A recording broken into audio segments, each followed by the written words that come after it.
السلام عليكم ورحمة الله وبركاته حبايبي اللي متابعينا ومنورينا، عاملين ايه؟ معاكم مطبخ ام علي.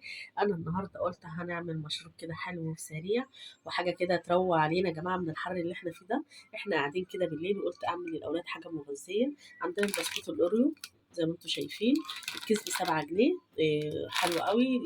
يعني جبت كيسين ب15 جنيه، تحفه يعني الصراحه.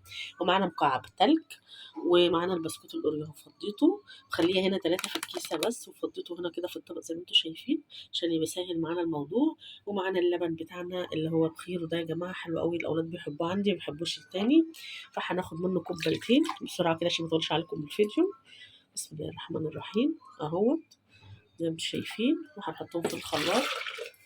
وادي كمان كوباية يا جماعة، هنا حطينا كوباية لبن، وادي التانية. ادي كده كوبايتين من اللبن. اللهم صل وسلم على سيدنا محمد. عندنا معلقتين سكر اختياري يا جماعه، على فكره مش عايزين تحطوا هتشيلوهم خالص.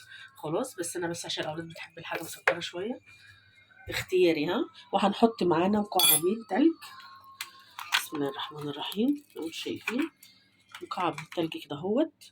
هنحط 2 يا 3. هنحط كمان 2 اهوت عشان يبقى منعش كده وساقع وجميل. كده حطينا 4 مكعبات من التلج. معانا البسكوت الأوريو بتاعنا. بسم الله، اللهم صل وسلم على سيدنا محمد. زيدوا النبي صلى يا جماعه. وادي كده هنضرب بقى في الخلاط عشان ما اعملكمش صوت، ونصبوه مع بعض.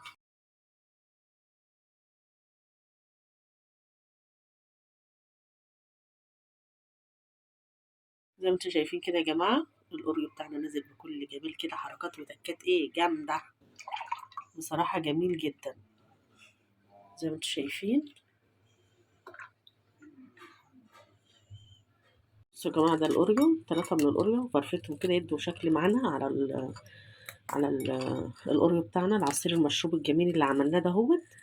نكسرهم كده اهو، المشروب اللي عملناه الجميل ده هو. هنيجي كده بالاوريو على الوش كده.